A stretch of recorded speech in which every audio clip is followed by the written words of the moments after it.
Bismillahirrahmanirrahim. Assalamualaikum warahmatullahi wabarakatuh. Innal hamdalillah nahmaduhu wa nasta'inuhu wa nastaghfiruh wa na'udzu billahi min syururi anfusina wa min sayyiati a'malina. May yahdihillahu fala mudhillalah wa may yudlil fala hadiyalah. Asyhadu an la ilaha illallah wahdahu la syarikalah wa asyhadu anna Muhammadan abduhu wa rasuluh sallallahu alaihi wa ala alihi wa ashabihi wa man tabi'ahum bi ihsan ila yaumiddin amma ba'd. Alhamdulillah, pada malam hari ini kita di majelis ke-57 dalam pembahasan kitab Bulughul Maram min Adillatil Ahkam karya Al-Imam Al-Hafidh Ibn Hajar Al-Asqalani Asy-Syafi'i rahimahullah. Pada malam hari ini kita masih di bab tentang khusyuk di dalam sholat yang kita sudah ambil di pertemuan pertama ya di pekan lalu, beberapa hadis tentangnya. Malam hari ini kita lanjut lagi apa yang disebutkan oleh Al-Imam Al-Hafidh Ibn Hajar rahimahullah di bab ini, bab tentang khusyuk. Kita akan masuk hadis ke-245 dari yang beliau sebutkan di Kitabus Shalah. Kata beliau rahimahullah, wa an Anas radhiyallahu taala anhu qala Rasulullah sallallahu alaihi wa alihi wasallam, idza kana ahadukum fis sholati fa innahu yunaji rabbah fala yabzuqanna baina yadayhi wala an yaminih walakin an shimalihi tahta qadamihi, muttafaqun alaih. Wa fi riwayatin au tahta qadamihi. Kata beliau rahimahullah dari Anas radhiyallahu taala anhu, beliau berkata bahwa Rasulullah sallallahu alaihi wasallam bersabda, apabila seseorang di antara kamu sholat, kata Nabi, fa innahu yunaji rabbah, sebenarnya dia sedang bermunajat kepada Tuhannya, berbisik-bisik, berbincang dengan Tuhannya. Ini tentunya kalau kita pasangkan nanti dengan hadits Abu Hurairah dalam membaca Al-Fatihah, kan dalam hadits Abu Hurairah Nabi katakan dalam periwayatan Rasulullah kepada Allah, yaitu hadits qudsi, kata Allah, kata Nabi, kata Allah, qasamtu sholata baini wa baina abdi qismain, saya membagi as-shalah, yaitu surat Al-Fatihah, karena nama lain dari surat Al-Fatihah as-shalah, karena tidak ada salat tanpa Al-Fatihah. Jadi kata Nabi, kata Allah, qasamtu shalah baini wa baina abdi qismain, saya membagi salat yaitu Al-Fatihah antara hambaku dan diriku menjadi dua bagian. Idza qala abdi, jika hambaku berkata alhamdulillahi rabbil alamin, alhamdulillahi rabbil alamin, maka qala Allah berkata, menjawab, hamidani abdi, hambaku memujiku.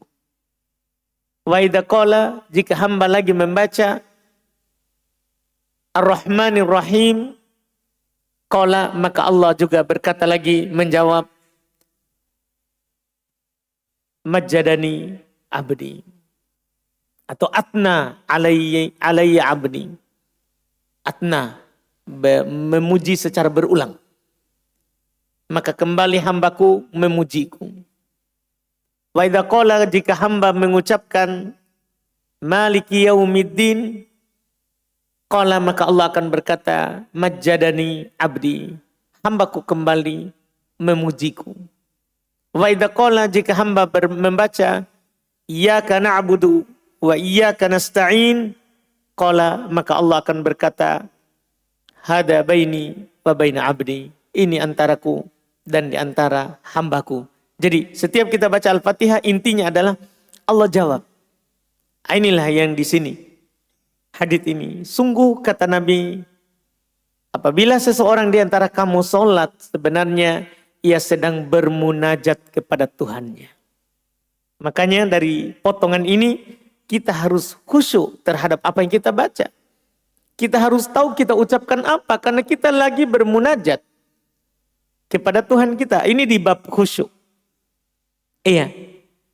Maka janganlah sekali-sekali kata Nabi, fala labzuqonna. Maka jangan sekali-sekali ia meludah ke hadapannya. Tidak boleh seorang sedang sholat dia meludah ke depan. Wala an yamini. Jangan juga ke samping kanannya. Walakin an shimali. Akan tetapi ke sebelah kiri. Kalau memang harus ke sebelah kirinya.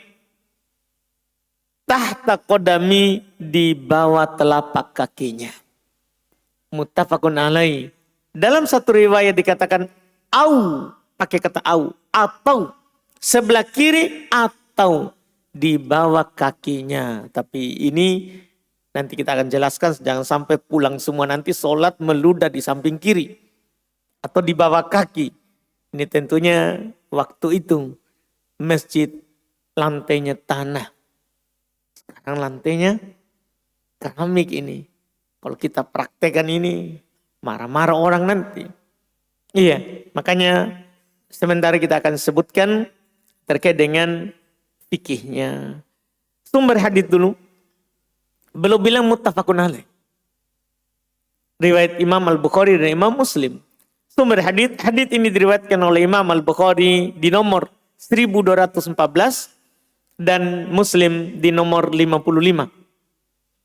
Ucapan dalam riwayat yaitu ada ini, fi riwayatin, dan dalam riwayat. Ini riwayat siapa maksudnya? Nah, di sini ucapan dalam riwayat juga diriwayatkan oleh Imam Al-Bukhari. Jadi dalam riwayat itu adalah riwayat Imam Al-Bukhari di nomor 413, di nomor 413. Derajat hadits tentunya sahih.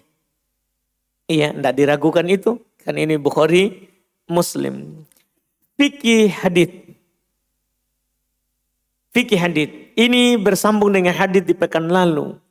Kan di pekan lalu kan tidak boleh menoleh. Iya kan?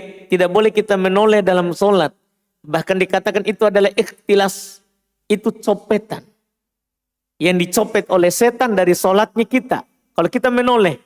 Tapi di hadits ini, kalau jangan kalian meludah depan, kanan, terus boleh kiri, berarti kan kita menoleh. Ah ini. Fikihnya adalah bolehnya menoleh dalam sholat jika dibutuhkan. Jadi kita sudah bahas pekan lalu, tidak boleh menoleh. Berarti itu jika tidak dibutuhkan. Hadits ini boleh menoleh. Makanya ada qaidnya jika dibutuhkan. Kita butuh untuk meludah. Iya, ada yang kita dibutuhkan. Boleh kita menoleh, itu bukan lagi copetan setan. Karena kita butuhkan. Karena kita butuhkan. Fikih kedua, tidak bolehnya meludah ke arah kiblat dan ke kanan. Iya, ketika sholat. Iya, tidak bolehnya meludah ke arah kiblat, demikian pula ke kanan ketika sholat. Iya. Nah, ini dua fikih hadits yang terkandung di dalamnya. Cuman perlu kita ikat dengan ucapan tentunya kalau memang kita bisa menguburnya. Karena kita tidak boleh meludah di masjid kecuali kita akan menguburnya. Kita akan menguburnya. Itu di tanah tempat kita meludah. Kalau sekarang berarti tidak dibolehkan karena kita tidak bisa menguburnya. Kita tidak bisa menguburnya karena lantai kita adalah lantai apa? Bukan lagi tanah, tapi keramik. Sehingga sekarang adalah kata para ulama, jika meludah bahkan tidak boleh lagi dibawa kaki.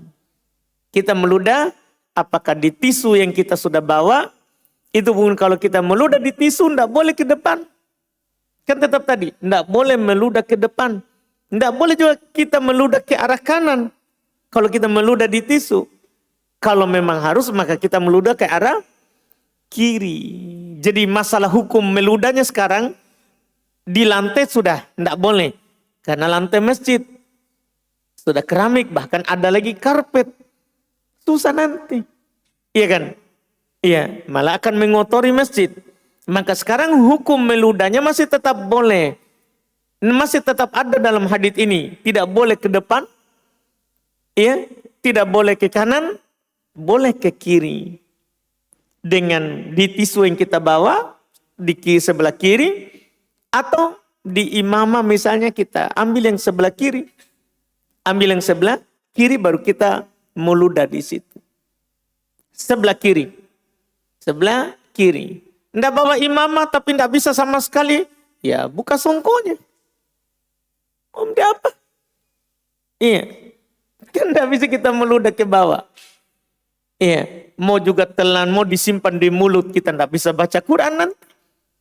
Mau juga telan, apalagi itu dahak. Kan menjijikan. Kan? Menjijikan. Jadi buang. Atau di kantong ya, di saku. Pas juga itu sakunya di kiri. Tuh. Iya, di situ. Kita taruh. Iya. Pokoknya kalau memang harus, maka kita meludah di kiri. Ini hukum syar'i namanya. Iya, ini hukum syar'i. Ini menunjukkan Masya Allah, syariat kita itu sudah mengatur segalanya. Jangan masalah dzikir setelah sholat, doa setelah sholat. Meludah saja diatur. Di dalam sholat. Apakah kita bisa berkata bahwa Nabi ya lupa ajarkan doa berjamaah setelah sholat? Atau dzikir berjamaah setelah sholat karena tidak ada penukilan? Tidak mungkin. Memangnya Nabi bisa lupa karena manusia, tapi Allah tidak bisa lupa. Allah tidak pernah lupa. Bayangkan, ini hal yang kecil seperti ini diajarkan. Apalagi hal-hal besar. Meludah saja dalam sholat diajarkan. Apalagi hal-hal yang besar. Ini menunjukkan bahwa syariat kita ini adalah syariat yang sempurna. Syariat yang sempurna. Semua masalah diatur. Tinggal kita saja yang butuh mempelajarinya. Kalau kita tidak tahu, tanya orang yang tahu. Tinggal kita saja. Makanya kata Nabi SAW dalam hadits An-Nu'man ibn Bashir, al-halal bayyin wal haram bayyin. Halal itu sudah jelas, haram itu sudah jelas. Tidak ada lagi yang tidak jelas. Iya. Kemudian di antara keduanya kata Nabi ada yang samar, tapi samar ini adalah bukan mutlak. Tidak mutlak. Samarnya terhadap sebagian orang. Samarnya terhadap sebagian orang. Makanya kita diperintahkan untuk bertanya kalau kita tidak tahu. Jangan lakukan sesuatu kalau kita tidak tahu. Ilmunya. Tanyakan saja dulu. Kalau datang penjelasannya baru kita tinggalkan atau kita lakukan. Ini alhamdulillah terkait dengan hadits ini faedah di luar daripada pembahasan. Kemudian hadits berikutnya. Langsung hadits ke 246, 247. Kata beliau anhu, darinya juga yaitu dari Anas. Qala beliau berkata, kana kiramun di Aisyata radhiyallahu anha satarat bihi janiba baitiha. Faqala an-nabiyyu sallallahu alaihi wasallam amiti anna kiramaki hada. Fa'innahu la tazalu tasawiruhu ta'ridu li fi salati rawahul Bukhari wattafaqa ala hadithiha fi qissati ambijaniyati Abi Jaham Bafihi fa innaha alhatni an solati. Kata beliau dari Anas radhiyallahu taala anhu, beliau berkata, itu Anas bercerita, adalah tirai milik Aisyah radhiyallahu anha menutupi samping rumahnya, yaitu kita sekarang dibilang gorden, yang menutupi samping rumahnya. Maka Nabi SAW bersabda kepadanya, itu kepada istrinya. Anas tahu, tentunya karena Anas pelayannya Nabi. Anas ini pelayannya Nabi Sallallahu Alaihi Wasallam. Maka Aisyah, Nabi berkata kepada Aisyah, singkirkanlah tiraimu ini dari kita, karena sungguh gambar-gambarnya. Gambar yang diinginkan di sini jangan pergi bawa ke gambar yang bernyawa. Maksudnya apa lagi namanya itu? Coraknya. Iya, motifnya itu. Iya. Kalau gambar bernyawa jangan kita bawa ke sana. Karena Nabi telah mengharamkan gambar bernyawa. Terus juga Nabi telah menjelaskan malaikat tidak akan masuk di rumah yang ada gambarnya. Tidak mungkin Aisyah pasang gambar bernyawa. Jadi jangan kita bawa ke sana. Anggaplah gambar, bisa saja, bisa, tapi kita arahkan sebelum pengharaman gambar. Sebelum pengharaman gambar yang bernyawa. Jadi kata Nabi, singkirkan tiraimu ini dari kita. Karena sungguh gambar-gambarnya selalu menggangguku dalam solatku. Ini riwayat Al-Bukhari. Imam Al-Bukhari dan Muslim juga menyepakati hadis dari Aisyah radhiyallahu taala anha tentang kisah kain ambijaniyah yang dihadiahkan kepada Nabi dari Abu Jaham. Dari Abu Jaham. Dalam hadis itu disebutkan, ia melalaikan dalam solatku. Masya Allah. Iya. Di hadis ini sebenarnya hadis pokoknya adalah tentang khusyuk. Kalau ada sesuatu yang mengganggu khusyuk dalam solat, kita singkirkan. Kita hilangkan. Sumber hadis Anas diriwayatkan oleh Imam Al-Bukhari nomor 374 dan hadis Aisyah diriwayatkan oleh Imam Al-Bukhari 373 dan Muslim nomor 556. Derajat hadis tentunya sahih, fikihnya disunahkan bagi orang yang sholat untuk menundukkan pandangan dari hal-hal yang menyibukkannya dalam sholat dan menyingkirkan hal-hal yang menyibukkannya. Hadis ini menjadi dalil anjuran untuk khusyuk. Anjuran untuk khusyuk. Iya. Jika di hadapan kita membuat kita terganggu, maka kita tundukkan pandangan ke bawah. Dan setelah itu, kita menyingkirkan hal-hal itu yang mengganggu kita khusyuk di dalam sholat. Yang kedua, khusyuk dalam sholat adalah amalan yang utama dan dianjurkan. Amalan yang utama dan dianjurkan dari mana? Dari perbuatan Nabi. Nabi menyuruh kepada istrinya untuk mengganti tirainya. Iya.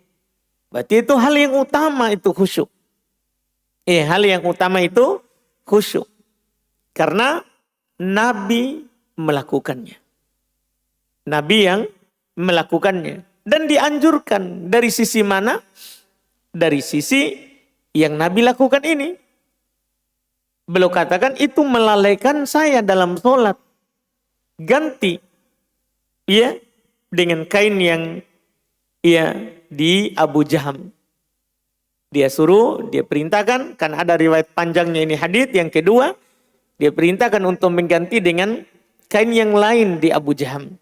Kain yang lain di Abu Jaham. Ini tentunya sangat jelas kali ini terkait dengan pembahasan khusyuk. Terkait dengan pembahasan bab khusyuk. Kemudian hadis berikutnya lagi 248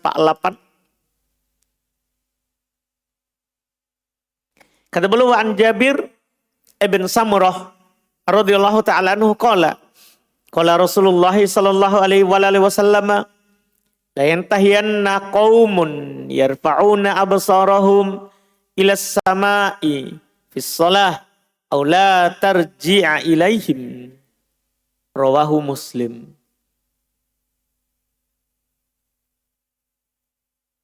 Kata beliau dari Jabir bin Samurah radhiyallahu anhu, beliau berkata bahwa Rasulullah sallallahu alaihi wasallam bersabda, la yantahiyanna qaumun, hendaklah benar-benar, ditambahkan kata benar-benar karena ada nun taukid di belakangnya. La yantahiyanna, hendaklah benar-benar berhenti orang-orang yang memandang langit waktu sholat, atau pandangan itu tidak akan kembali kepada mereka. Iya, ini larangan untuk melihat ke atas saat sholat. Karena dilarang memandang langit, mengangkat pandangan ke langit. Sumber hadis kata beliau riwayat rawahu Muslim, riwayat Muslim. Sumber hadis ini diriwayatkan oleh Imam Muslim di nomor 429. Derajat hadis sahih. Fikihnya, sini ada dua fikih. Fikih pertama, sepakat para ulama akan dilarangnya memandang ke langit saat sholat. Jadi kita tidak boleh pandang ke atas. Tidak dibolehkan kita pandang ke atas. Tidak dibolehkan. Tidak ada silang pendapat di kalangan para ulama akan dilarangnya. Karena Nabi SAW mengancam untuk tidak akan dikembalikan matanya.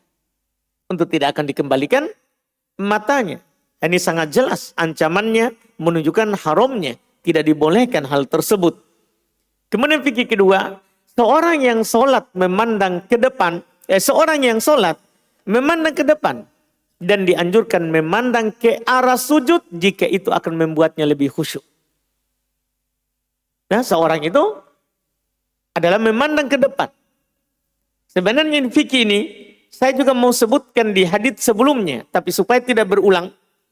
Di hadits Aisyah tadi tentang tirainya. Ketika Nabi memandang tirainya Aisyah, Nabi melihat tirainya dan Nabi suruh ganti. Nabi suruh ganti. Karena itu melalaikannya waktu sholat tadi.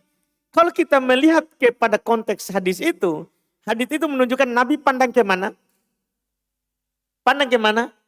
Ke depan. Karena belum melihat tirainya Aisyah. Cuman karena tadi masalah yang disinggung adalah karena tirainya itu melalaikan. Itu kita tidak singgung di situ. Jadi saya akhirkan di sini. Karena memang Nabi larang pandang ke atas. Berarti pandangnya ke mana? Ke depan. Pandang itu ke depan. Iya.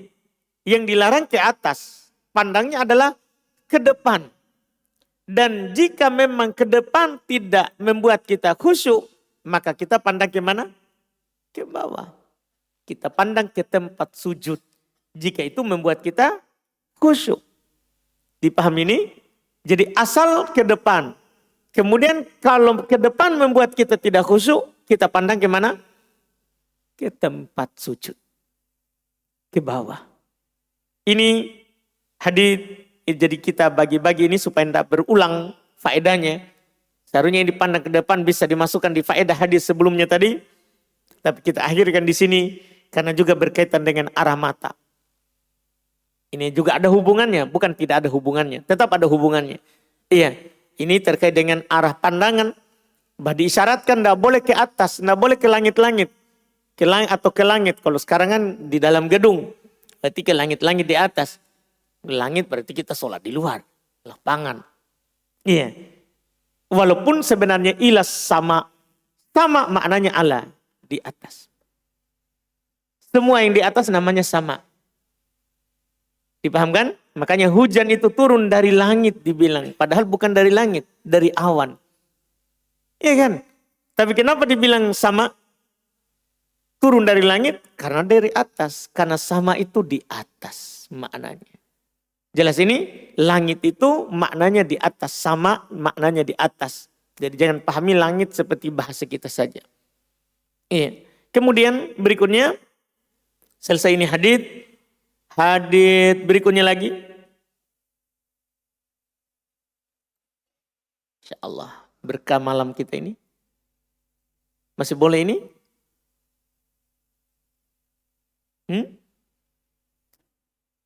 Masih boleh? Sudah berapa hadits? 4. Genapkan 5. Karena mas 1000 lebih hadits ini. Kalau kita lamba-lamba ini. Kita tidak selesai nanti. Alhamdulillah. Tambah 1 lagi supaya 5. Hadits ke 249. Kata beliau walahu an Aisyah radhiyallahu taala anha qalat sami'tu Rasulullah sallallahu alaihi wasallam yaqul la salata bi hadrati ta'am wala huwa yudafi'uhu al-akhbathan. Masya Allah. Tentang khusyuk. Menurut riwayatnya, riwayat Imam Muslim maksudnya, karena kan ini sambungan tadi ini nih, sambungan hadits ini. Ini rawahu Muslim. Diriwayatkan oleh Imam Muslim. Setelahnya Al-Hafidh langsung bilang, walahu. Menurut dia, punyanya juga. Maksudnya punyanya siapa? Punyanya Imam Muslim. Punyanya Imam Muslim. An Aisyah, dari Aisyah radhiyallahu taala anha, beliau berkata, sami'tu Rasulullah. Saya mendengar Rasulullah sallallahu alaihi wasallam qala bersabda, yaqulu bersabda, la salata bihadrati ta'am. Tidak diperbolehkan salat ketika makanan telah dihidangkan. Wala huwa yudafi'uhul akhbathan. Tidak pula diperbolehkan salat orang yang menahan 2 kotoran. Itu air kecil dan air atau air besar. Kurang ini ya. Air atau besar. Gimana saya ini? Iya. Katakan salah pulpen. Iya. Jadi ada kata air kecil atau air besar. Nanti diperbaiki insya Allah. Iya. Ini kalau masalah makanan sudah ya. Sudah lewat. Ini tinggal ini. Menahan 2 yang berat. 2 yang khabith. 2 yang kotor. Maksudnya adalah air kecil dan air besar. Sumber hadits dulu. Hadits ini diriwayatkan oleh Imam Muslim di nomor 560. Derajat hadits sahih karena riwayat Muslim. Fikih hadits 1 saja. Fikihnya larangan salat jika makanan telah dihidangkan. Ini sudah lewat. Ini sudah lewat. Dan dalam keadaan menahan buang air. Karena ini akan mengganggu kekhusyuan dalam sholat. Itu paham kan? Sebagaimana makanan yang telah dihidangkan. Itu akan mengganggu pikiran kita dalam sholat. Mengganggu khusyuk. Maka demikian pula menahan air kecil. Menahan air besar. Ya, itu mengganggu. Jadi dahulukan buang airnya. Air kecil atau air besar. Dahulukan buang airnya. Baru sholat. Paham kan? Baru sholat. Iya. Ini tentunya sangat jelas sekali di dalam kandungan hadits yang disebutkan oleh penulis rahimahullahu ta'ala. Kita cukupkan dulu itu, alhamdulillah. Atau selesaikan saudara? 1 hadits lagi ya. Tak gantung ya. Selesaikan? Kalau kita sepakat. Tapi kurang itu pertanyaan. Biar alhamdulillah. Lanjut. Wa Nabi Hurairah radhiyallahu taala anhu qala anna Nabiy sallallahu alaihi wasallam qala at-tatha'ubu minasyaiton. Fa idza tatha'aba ahadukum. Ini adab. Mungkin kalau kita tidak baca hadits Bulughul Maram kita tidak dapat ini. Kan di kajian-kajian yang tanpa kitab tentunya susah. Kalau tematik. Iya, ini bagusnya kita baca buku. Kata beliau an Abi Hurairah radhiyallahu taala anhu anna Nabiy sallallahu alaihi wasallam qala at-tatha'ubu minasyaiton fa idza tatha'aba ahadukum falyakdhim mastata'. Rawahu Muslim wa Tirmidzi wa zada fis shalah. Masya Allah. Kata beliau dari Abu Hurairah radhiyallahu taala anhu, beliau berkata bahwa Nabi sallallahu alaihi wasallam bersabda, "At-tatha'ub minasyaiton." Menguap itu termasuk dari perbuatan setan. Iya. Menguap itu termasuk perbuatan dari setan. Maka apa yang harus kita lakukan sebagai muslim? Sebagai umat Muhammad? Maka idza tatha'aba ahadukum, bila seseorang di antara kamu menguap, falyakdim mastata'a, hendaklah ia menahan sekuatnya. Jadi tahan menguapnya. Karena juga itu menafikan khusyuk. Dalam sholat menguap terus. Itu menafikan khusyuk. Iya, menunjukkan kita tidak khusyuk dalam sholat. Kita sudah bosan. Iya, kita sudah tidak perhatian dalam sholat kita. Makanya ini ada anjuran. Apabila kita menguap, iya, maka hendaklah dia tahan mastato'a, semampunya. Pokoknya kata Nabi, semampunya, tahan. Iya, karena kenapa? Disebutkan di awal, at-tatha'ub minasyaiton. Karena itu dari setan. Maka kalau kita melepaskannya saja tanpa ditahan, berarti kita melakukan perbuatan setan. Apalagi sampai kita bersuara, dalam hadits lain tidak ada di sini, setan akan tertawa karena dia berhasil. Ada orang sengaja sekali menguap, dia kasih bunyi. Setan tertawa dengannya. Setan tertawa dengannya. Maka jangan membantu setan dalam hal itu. Sumber hadits di hadits ini kata beliau tadi riwayat Imam Tirmidzi, riwayat Muslim dan Tirmidzi. Tapi di Tirmidzi menambah fis shalah, dalam sholat. Cuman riwayat Muslim umum.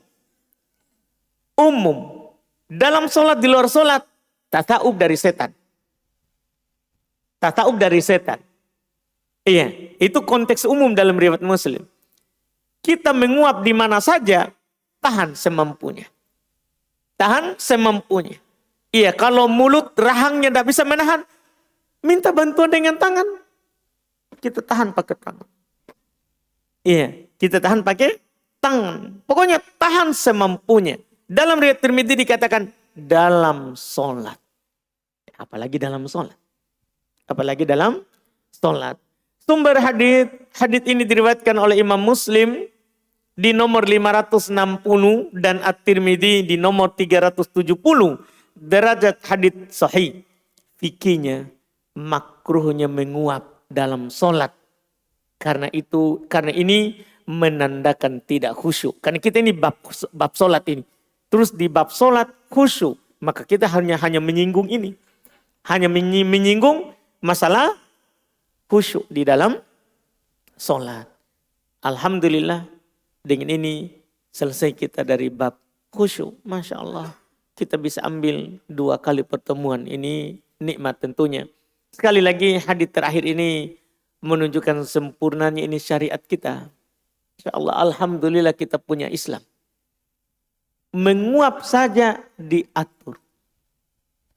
Menguap diatur. Masya Allah. Iya, makanya sebagai faedah penutup, datang orang Yahudi kepada kepada Umar Ibn Khattab. Dia bilang, nazalat fikum ayah, law fina nazalat lattaqatna dzalikal yaumi idah. Turun kepada kalian satu ayat, jika kepada kami itu turun, kami akan menjadikan itu hari raya. Tapi kan Islam diatur hari rayanya kapan?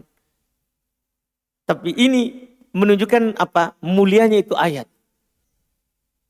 Jadi dia bilang, seandainya pada kami itu turun ayat, maka kami akan menjadikan hari turunnya itu ayat sebagai hari raya. Kami akan hari raya di hari itu. Kata Umar, saya tahu itu ayat. Di mana diturunkan? Hari apa dia turun? Saat Nabi sedang apa? Umar dia tahu. Dia maksudnya. Sampai dia bilang, saya tahu itu ayat turun di bulan apa? Hari apa? Nabi sedang apa? Itu kata Nabi, nazalat fi syahril haram. Syahrul hurum, Dzulhijjah. Yaumal Jum'ah wa Arafah. Itu ayat turun di bulan haram, Dzulhijjah. Hari Jumat di Arafah. Jadi turun di hari Arafah, hari paling mulia. Termasuk hari yang dicintai oleh Allah, amalan soleh di dalamnya, tanggal 9. Dzulhijjah. Di saat wukuf di Arafah. Sudah bulan haram, tanah haram. Tanah haram. Di hari Jumat. Hari Arafah. Turun ayat. Yang kalau di mereka turun, mereka akan berhari raya. Yaitu apa itu kata Umar, firman Allah Subhanahu wa taala, al-yauma akmaltu lakum dinakum wa atmamtu alaikum ni'mati wa raditu lakumul Islam madina. Pada hari ini, itu hari itu turun itu ayat. Iya.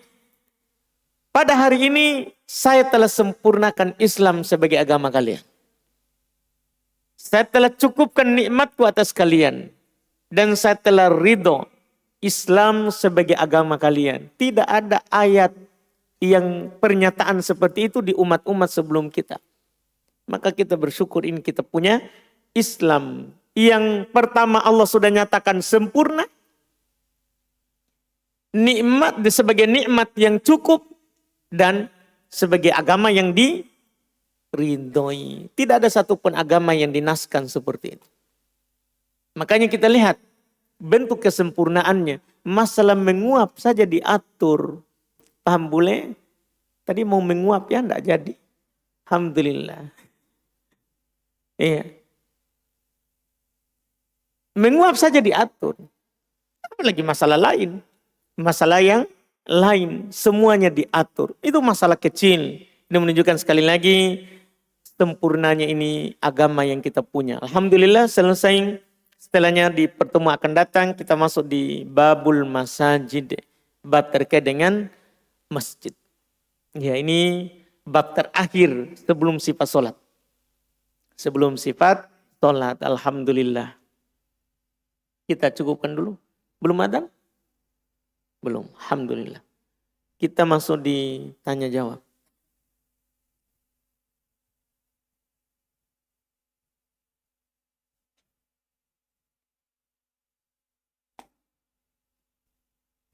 Siapa saja yang bisa membadal umrohkan seseorang? Siapa saja? Dari ahli warisnya dan selain ahli warisnya. Badal umroh itu boleh siapa saja. Dari ahli waris ataupun selain ahli waris. Wallahualam. Apakah boleh membadal umrohkan orang yang sudah meninggal atau orang yang tidak mampu berumroh? Boleh. Ya, datang dalam hadits Nabi SAW, seorang bertanya, bapaknya katanya sudah tua, tidak mampu lagi berkendaraan. Apakah boleh dihajikan atas namanya? Kata Nabi, boleh hajikan. Boleh dibadalkan umroh, dibadalkan haji untuk orang yang sudah meninggal atau orang yang tidak mampu lagi melakukan perjalanan ke sana. Ya, sudah tidak dibolehkan lagi untuk perjalanan misalnya atau tidak mampu lagi melakukan perjalanan ke Baitullah, maka boleh dibadalkan. Wallahualam.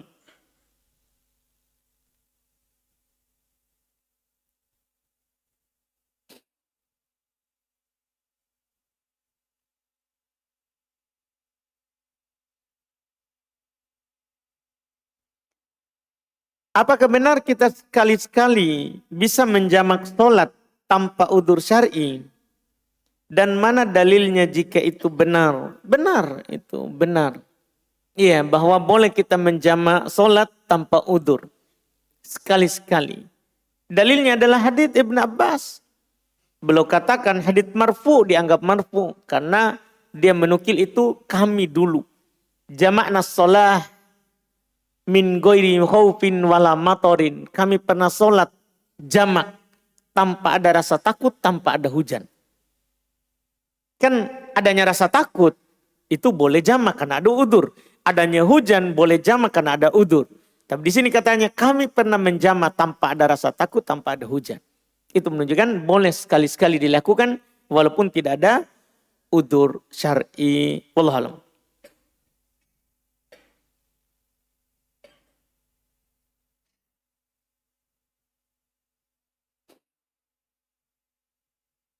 Terkait mendoakan orang tua atau kerabat yang meninggal, apakah perlu melafadzkan nama yang bersangkutan atau cukup niat saja? Kalau kita mendoakan orang tua tentunya tidak perlu ya. Karena kan Robbi firli wali wali daya. Kan sudah, kedua orang tuaku. Dan untuk orang tuaku. Kalau kerabat, boleh juga untuk kita sebutkan kerabat dan kita niatkan untuk siapa. Dan kalau kita sebutkan juga namanya boleh. Karena Nabi juga kadang menyebutkan nama. Seperti saat Abu Aufa datang membawa zakatnya.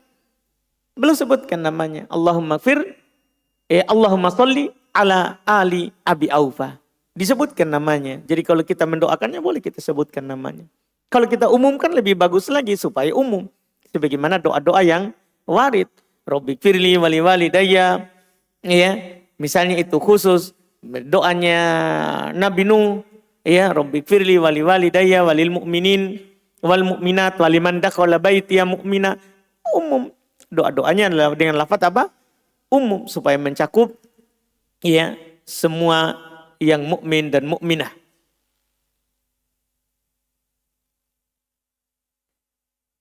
Mertua, pertanyaan kedua di kertas yang sama, mertua termasuk mahram. Bagaimana hukum berjabat tangan dengan setelah kondisi berwudu? Apakah batal atau tidak? Siapa punya pertanyaan? Kita Pak. Yang kita pegang, menyentuh perempuan membatalkan wudu atau tidak? Ya. Coba kasih dulu. Mana kita punya mic?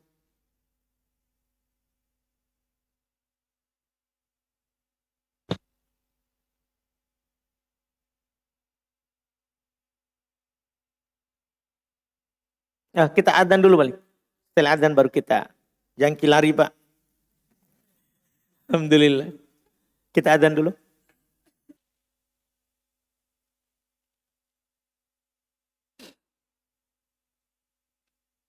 Bismillah Pak.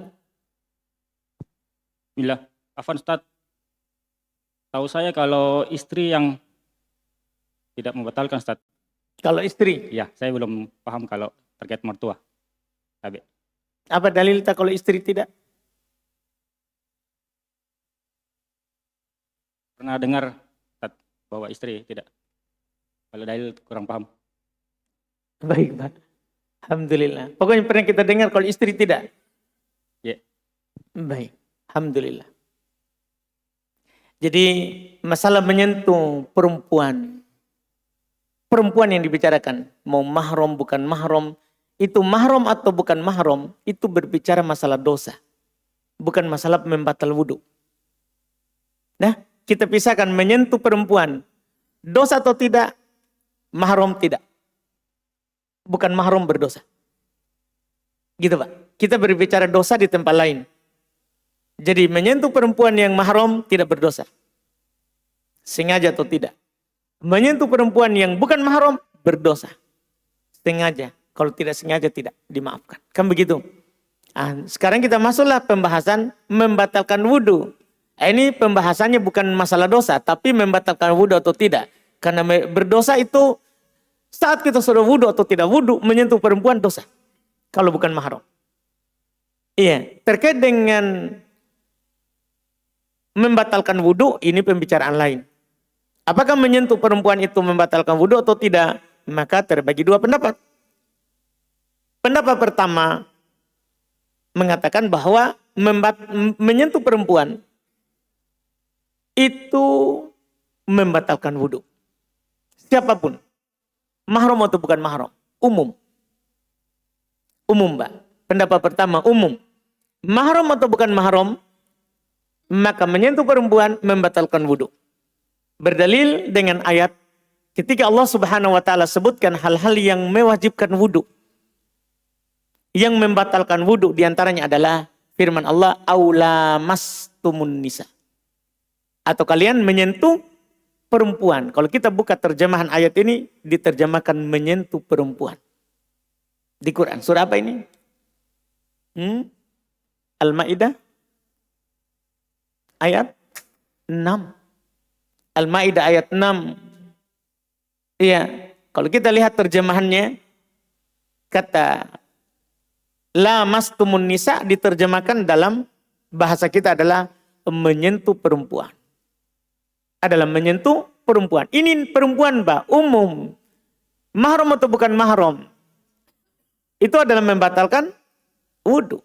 Adalah membatalkan wudhu. Ini pendapat yang dipakai. Ini dalil pendapat.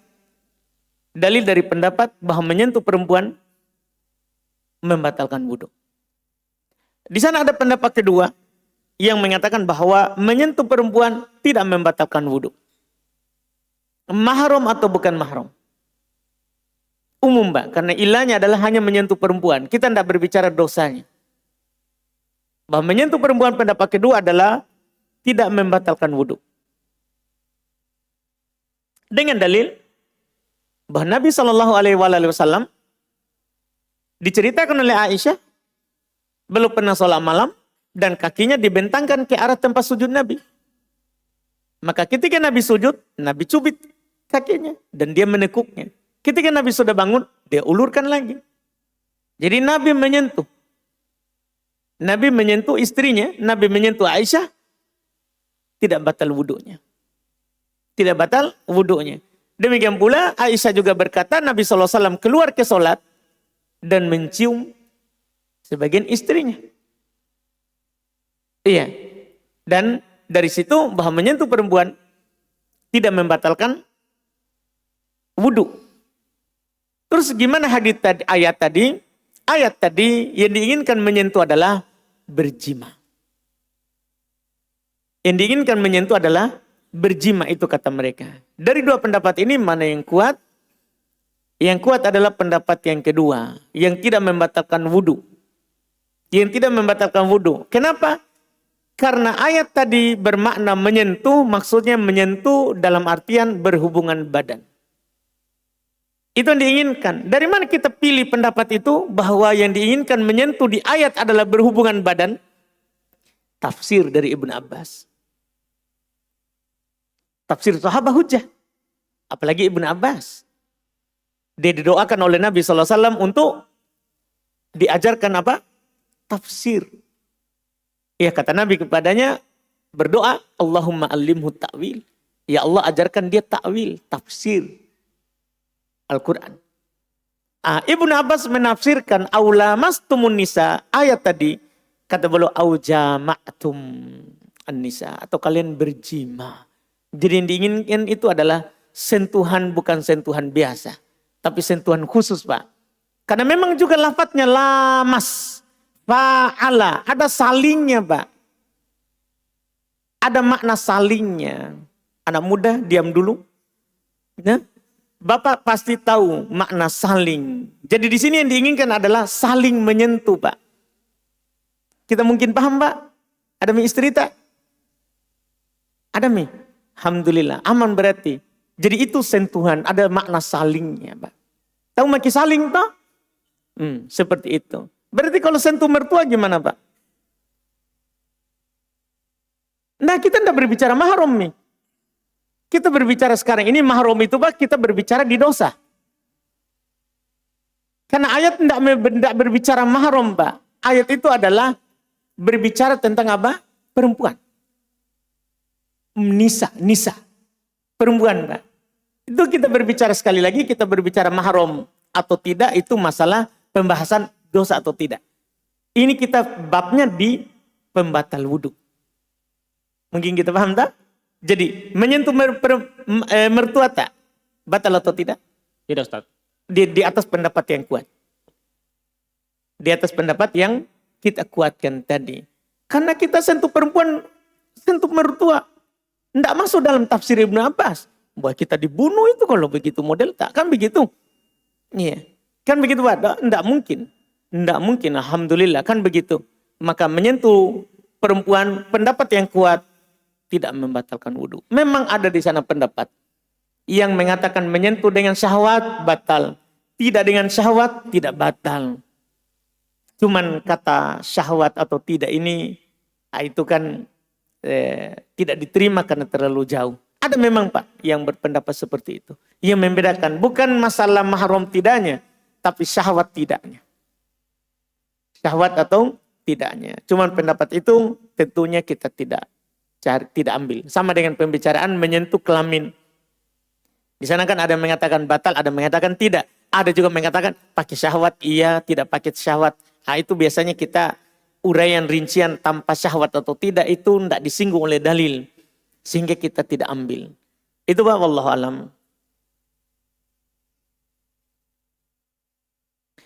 Ustadz, bagaimana hukum seorang suami? Wah, sabar-sabar kayak ini nih.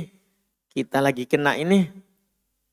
Ustadz, bagaimana hukum seorang suami tidak memberikan nafkah kepada istrinya dengan alasan bahwa istrinya mampu? Suaminya mengatakan, masih ada jito uang tak? Oh, orang Makassar. Padahal si istri sudah tidak mempunyai uang sama sekali. Wah. Istrinya bahkan kerja untuk membeli beras agar bisa makan. Suaminya kerja di luar kota. Semoga suaminya dengar ini masalah. Iya. Di bab menafkahi istri, itu tidak disinggung istri mampu atau tidak. Itu yang harus dipahami. Istri mampu atau tidak mampu, maka suami itu memang wajib menafkahi istrinya. Sesuai dengan kemampuannya suami. Bukan kemampuan atau tidak mampunya istri. Iya kan? Di firman Allah Subhanahu wa taala, liyunfiq dzu sa'atin min sa'atih. Hendaklah orang yang memiliki kelapangan berinfak menafkahi istrinya sesuai dengan kelapangannya. Sesuai dengan kelapangannya. Jadi suami wajib du sa'ah. Suami ini yang dikitop. Du penggunaannya untuk laki-laki yang berakal. Yang memiliki kelapangan dari suami ini, hendaklah dia berinfak sesuai dengan kelapangannya. Bahkan kalaupun dia tidak mampu lagi, tidak lapang, tidak gugur kewajibannya untuk menafkahi istri. Tetap wajib sesuai dengan kesempitannya. Karena lanjutan ayat, "Waman qudira 'alaihi rizquhu falyunfiq mimma atahullah."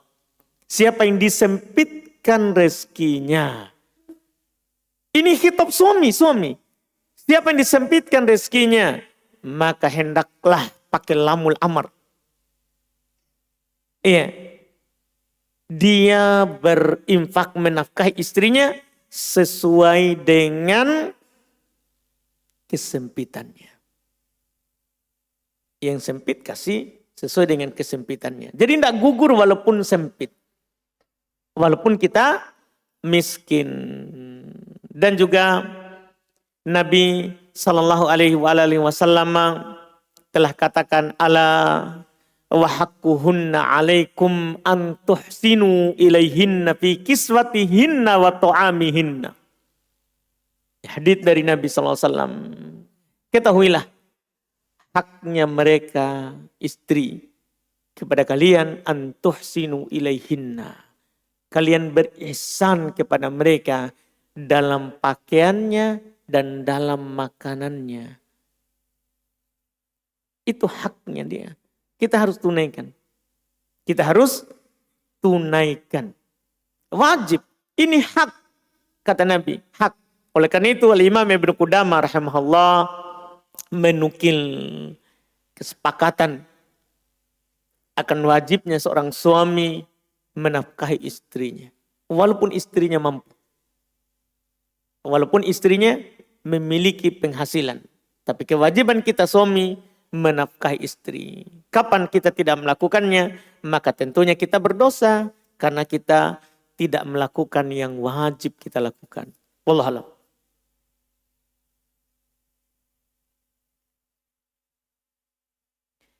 Baik, pertanyaan berikutnya.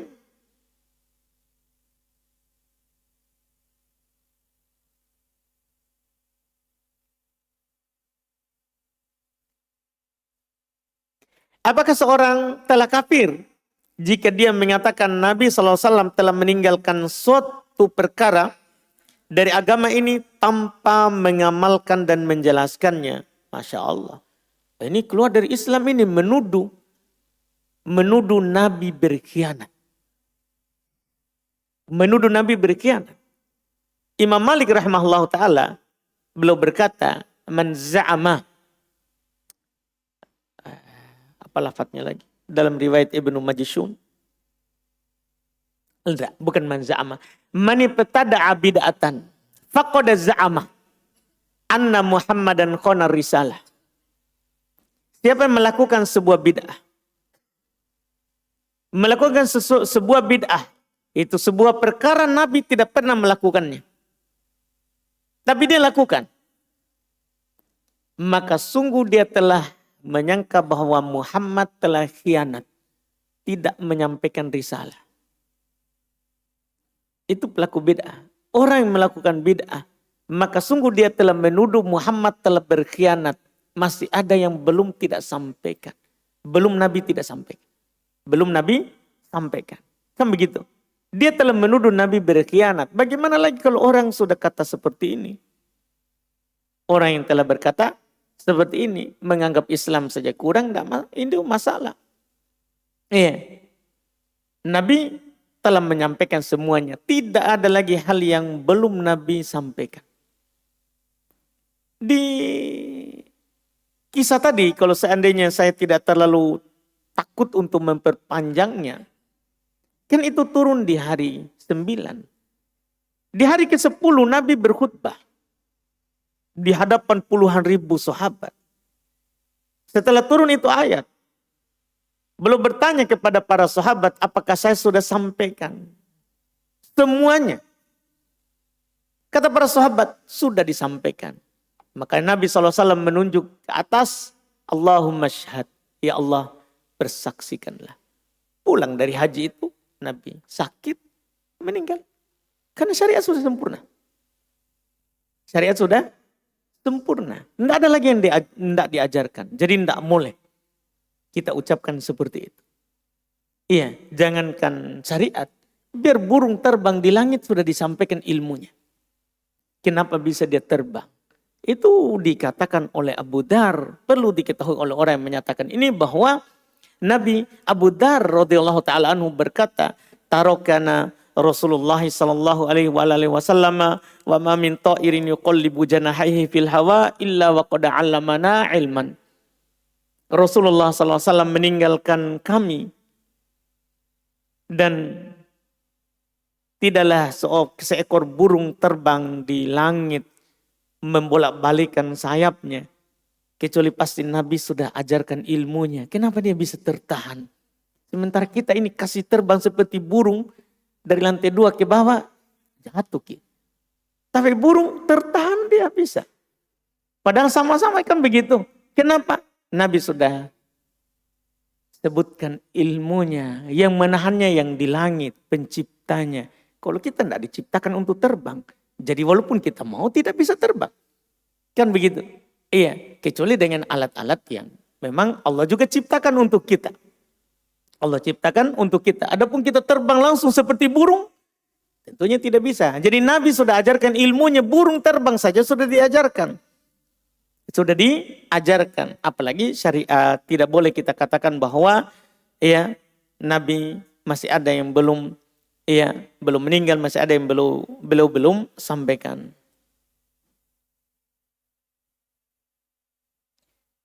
Apa saja keutamaan bulan Muharram dan kapankah disyariatkan puasa Muharram? Wallahualam apa saja keutamaannya, adapun kapan disyariatkan puasa Muharram, itu di tanggal 10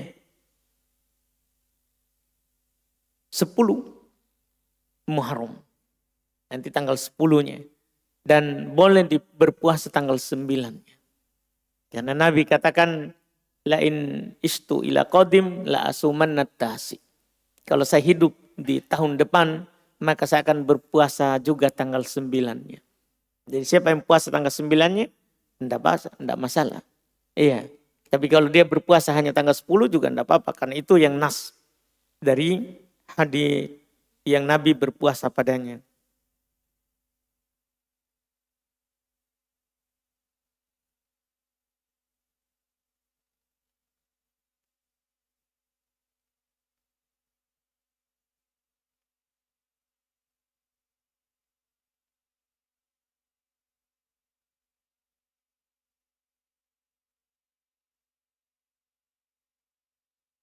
Saya pernah mendengar ketika sholat, di tengah-tengah sholat, ada pikiran yang mengganggu. Maka membaca basmalah dengan suara kecil, terus meludah 3 kali ke kiri tanpa keluar air ludah. Apakah ada haditsnya menjelaskan? Ada haditsnya, tapi ucapan bilang basmalah, wallahualam saya tidak terlalu ingat. Mengucapkan bismillahirrahmanirrahim baru meludah kecil, wallahualam saya tidak terlalu ingat.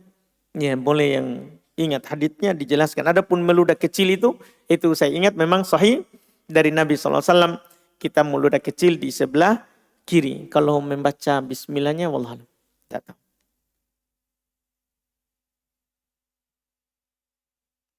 Satu lagi, kita baca satu pertanyaan lagi. Masya Allah. Ini ada kiriman dari atas. Itu amplop ya. Tapi kita baca sudah satu ini.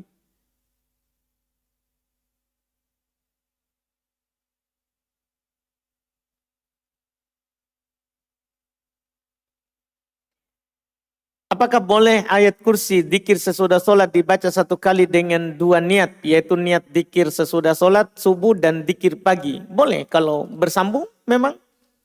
Ya, yang sama tidak perlu kita ulang.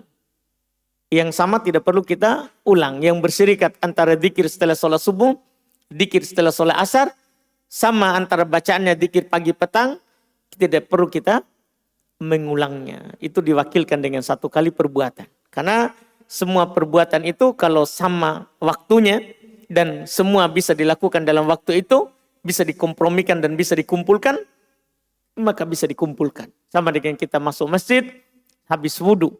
Maka kita ada 2 rakaat wudhu dan ada tahiyat masjid. Boleh kita gabungkan 2.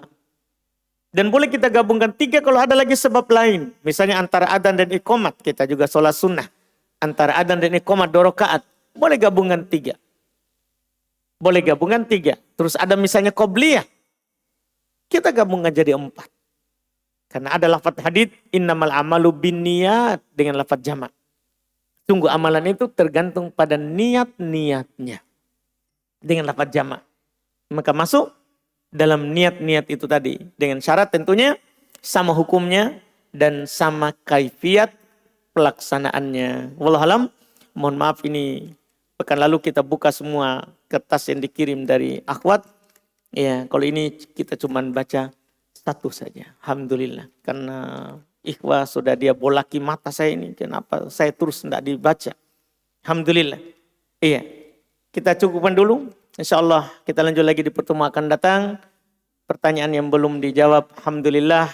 Kita lihat lagi nanti kalau dimasukkan lagi. Subhanakallahumma wa bihamdika asyhadu an la ilaha illa anta astaghfiruka wa atubu ilaik. Assalamualaikum warahmatullahi wabarakatuh.